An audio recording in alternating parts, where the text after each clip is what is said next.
Hi everyone, welcome to my review of Jurassic Park 3, directed by Joe Johnston.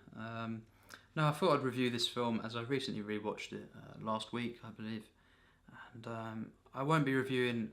Basically, I've done this before, the first, Jurassic Park film, and the second one, of course, because of course they are Steven Spielberg films, and that will be done, on my Spielberg director series, which will be, a few months. It won't be anytime soon, really.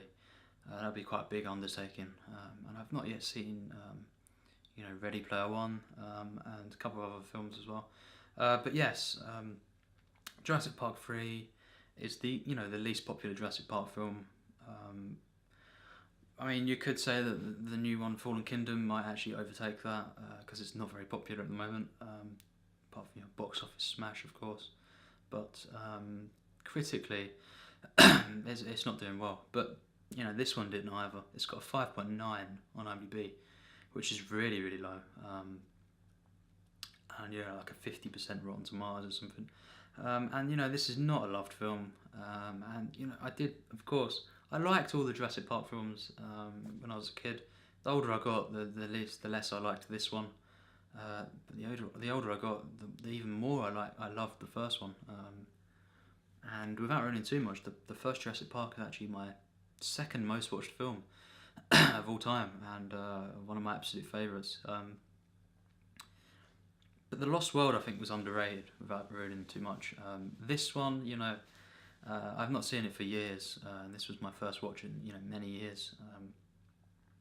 I revisit Jurassic Park all the time, especially Jurassic Park 1, but Jurassic Park 3, yeah. So it really, to sum it up, is the most B grade of the three, for sure. And Joe Johnston, who's actually directed Captain America: The First Avenger, which I really liked, really, really liked. And it's quite weird because that's another blockbuster. And this one, really, it's not a good film. So the basic plot is Sam Neill, you see him at the beginning, basically in very, overt exposition and stuff and fashion. He's basically recapping, the first two films in a way. He's like, there's a bit where there's a question, a Q&A for him, based on one of his books or something, near the beginning of the film, and he basically says something like, anything not relating to, the first island, or the other incident which I wasn't involved in, he says, and that's just so on the nose. Just basically, he's back again, but he wasn't in the second one. It's just, what is the point in them lines, Really, really, bland stuff there, on the nose. You've got Laura Dern returning, in really, really pointless scenes. The only thing it does is just to make me depressed, really. If I was to take this film, and think that this actually happened within the timeline of Jurassic Park and that, it's really depressing because, she's not with him anymore. She's got a new guy, he's a dickhead. And really she just shows up to kind of just, well, first of all, it's very depressing, and then she just says a cheap line, "You're the best." And, it's just all pointless stuff, really. It's very lazy. It shouldn't have even been in the film, really. I think they should have just left that, and it's just very, very lazy. The first 20 minutes is basically the setup of the film, and, the opening scene is obviously there's this kid, and he's with his mum's friend, I believe, and they're kind of on a trip, on a boat and stuff, and paragliding and that, and they you see that they end up on one of the islands, Isla Sorna, and really it unfolds from there. William H. Macy and Tia Leoni are basically trying to get him back, and set up a search party to go on the island. And of course they want Sam Neill, of course, Alan Grant, to join them. And very, very lazy writing, and stuff. That they persuade him to kind of be a travel guide, to help them, get onto the island and view the dinosaurs and stuff. Something like it's their anniversary, and they want to go and fly over and see the dinosaurs, and they wanted him to kind of, I'd be a guide because of his knowledge and stuff. But eventually they land on the island, they crash. And yes, it's a very, very campy film, very, very B grade, and so underwhelming, for a Jurassic Park film. But basically, once they get on the island, it picks up a little bit, but it's always, subpar really. And the characters, first of all, there's nowhere near as strong writing as even The Lost World. Very, very one note. Poor exposition for the most part. Billy, I did like his character, played by Alessandro Nivola. He's quite a good actor actually. He's Neon Demon recently. I kind of liked his character and his arc, but it's again very basic. The things that are okay in this film are still a basic level. Sam Neill once again is good. He's still likable. He's nowhere near as good as he was in the first one. But as well, that's because of the writing and just the way he's not got much good characters to play off of. Tia Leoni, she's really annoying in this film actually. She just screams all the time and stuff. She does pick up a little bit towards the end. And, there is some stuff they go for that's kind of touching in places, but very, very one note again. But yeah, Eric, the character Eric, he's the son they're looking for, and eventually when he comes into it, very mixed character, decent character, but again he's quite annoying, and some of the stuff is very, very unrealistic, like the way he was able to survive for that long, and yeah, it's a bit stupid really. A lot of this film is stupid. A lot of the time in films, the logic doesn't really. I don't take it too seriously. It's like I don't hate on the film just because it's got some plot holes. But really, this is dumb. This film is really, really dumb. The script, the actual ideas, the bit where the dinosaur, the raptor, kind of plays dead through this at the other end of this glass thing, and then it just kind of looks at Tia Leoni, and it kind of starts chasing her. I just don't feel that would have actually happened. Very unrealistic. And there's a lot of tonal breaks in this film, but generally, to sum it up, it's very, very campy, quite dumb, and at times a bit lifeless, but it does have some charming stuff, and the actual outcome, it's not bad, but it's very, very underwhelming for a Jurassic Park film. The cinematography as well, it's not very great. It's not. There's not much depth to the cinematography. It is a very B grade film, and that first act was quite weak actually. The film does pick up a little bit, but really, it never amounts to much that I care for really, because it's just kind of cheap exposition, pretty bland characters for the most part. You've got some okay action, but really it's underwhelming action. The final kind of action scene, at night with the boat and stuff. That's very underwhelming. Pretty much every scene from The Lost World action scenes were better than that. And you've got quite an unrealistic thing at the end as well. The actual ending is crap. Very commercialised, unrealistic, and just it's just generic as well. Very generic. The way the army are involved and stuff. So as well, the score is not too good. But yeah, there is some okay moments. The scene with the dinosaurs. The Brachiosaurus. Towards the end of the film is quite nice. Unfortunately, throughout this film, the CGI is really poor. And just think of Jurassic Park. In '93, the CGI was great. It's so good. And of course, the practical effects were absolutely stunning. Some of the best of all time. And Spielberg was able to hide, as well, conceal different things that, with a lesser director, wouldn't think really to do. And a lot of scenes with the dinosaurs in Jurassic Park were at night. Smartly chosen in that sense. In this, you do see a lot of bad CGI, and it's not really done in the way to hide it. And yeah, the practical effects, there's some practical effects that are pretty decent, but you know, the CGI is really, really bad. And I watched this on Blu-ray.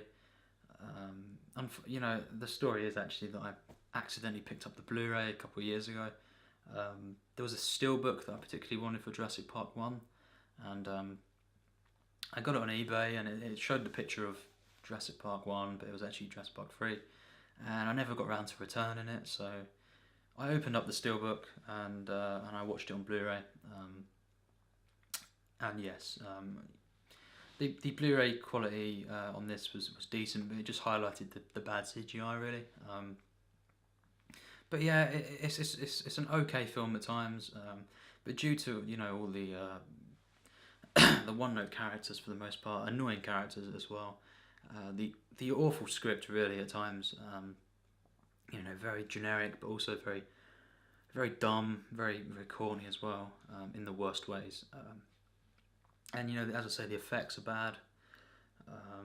The action's quite disappointing for the most part. There is a couple of bits that were okay. The action, you know, bit in the birdcage, but generally as well, the birdcage stuff, especially when they're walking across the bridge, it's very very disappointing, very dull, and just drags on. You know, it's not compelling action. There's very little real tension really built. So yeah, this is not a good film. I think it's pretty mediocre, just above weak really. And as I say, the you know, the characters and everything, they're very disappointing. You know, they're very one note, and really this film as well, it's very very linear in the way that they just you know, go about the island. It's quite boring in that sense. You know, it's just a you know, a tired adventure film. It's not very adventurous, and it's not got the life, the energy that the first two ones had at all. And of course, there's no way I can even talk about Jurassic Park 1 in the same you know, breath as this. Compared to 2 though, you know, it's far inferior, and you know, I think 2 is underrated, The Lost World, but that'll be reviewed at some point. But yeah, Jurassic Park 3, it's just mediocre really. Not much more to say really. And you know, William H. Macy, and you know, you've got a good cast, but generally they're not that good in this film. And you know, there's a couple of bits that are quite, you know, likable. You know, William H. Macy's quite likable, and there's some things that go on that are quite, you know, warm. But generally, it's just such a basic level, you know, surface level really. It never really moves at all, like it's trying to do, and it never really entertains. Let's face it, it's not an entertaining film really, unless you just want to go for a campy ride with lackluster, you know, effects and stuff, and you know, just make fun of, you know, some of the stuff that goes on. So overall, I think I'd give this film a 52%. You know, it's mediocre, nothing more. It is below average, because although it does have some things that are okay, there's a couple of things that are, you know, almost good, but you know, it's got a pretty bad script, let's face it. The effects, for the most part, aren't good. You know, there's some good practical effects, as I've said. There's some, you know, I like the character of Billy, and I do like, obviously, Sam Neill's character in this film. They were good in it, especially Sam Neill. He was, you know, at times really good, likeable. You know, and I liked Billy's arc to an extent. It kept some tension throughout the film. And William H. Macy at times was quite good. But Eric and, you know, Tia Leoni's character, quite annoying, and yeah, you know, this is an adventure film that doesn't have the adventure spirit, the energy that is required, you know, for an adventure film. You know, it's not like that. Spielberg, of course, you know, really for me, if I could erase all these films, I would. You know, without Spielberg, for me, it's not Jurassic Park. You know, maybe one day a director will prove that. I doubt Fallen Kingdom will be that. You know, I don't think that will prove me wrong. But you know, they can be average, they can be decent, but without Spielberg, they can't really be Jurassic Park. And I just think, you know, there's no one really that does blockbusters like Spielberg consistently. His highs, and this really is it's a B grade blockbuster, an adventure film that, it has some decent stuff, but the writing is one of the main things that's quite bad for the most part. And the effects and stuff, and although it's quite short, the structure of the film is very, it's bogged down. It's not. It's because of the exposition and stuff. It just doesn't allow the film to. The bits where they do try and do emotional stuff, it only reaches a surface level, really. It's quite touching at times, and it's got this warm family feel. The outcome and stuff. And some of these shots are pretty good. Overall, the cinematography is very basic, though. As I've said, it's not awful. It's just at a very basic level. There's not much depth to it, and Jurassic Park 3. Here's the Spielberg, of course. It is mediocre, and it's quite a low one. 52. But I just don't think it's quite bad. It's not quite as bad as some make out, but it doesn't mean anything to me. I don't like it really, and yeah, of course, definitely the worst Jurassic Park. I don't imagine Fallen Kingdom being where it could be worse. I don't know. I'm not seeing it. Jurassic World, though, I wasn't a massive fan of. The first one. There's some massive, strong fan base for that, but I thought it was okay. I liked it to an extent. It was nothing more than average for me, though, really. And Jurassic Park 3 at the moment is the worst one I've seen. And yes, it's just mediocre. I don't think it's bad, but it just never reaches a level that it should. And it's very B grade, very campy.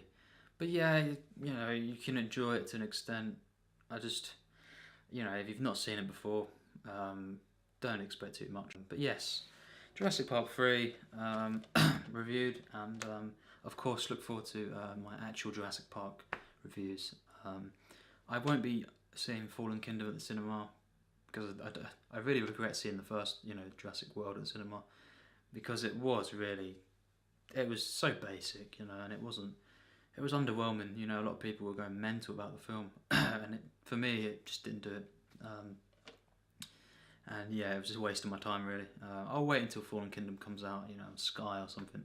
I'll pick it up and I'll review it once I watch it. But Jurassic Park 1 and 2, I will be reviewing, with my Spielberg director series. And both of them I do like.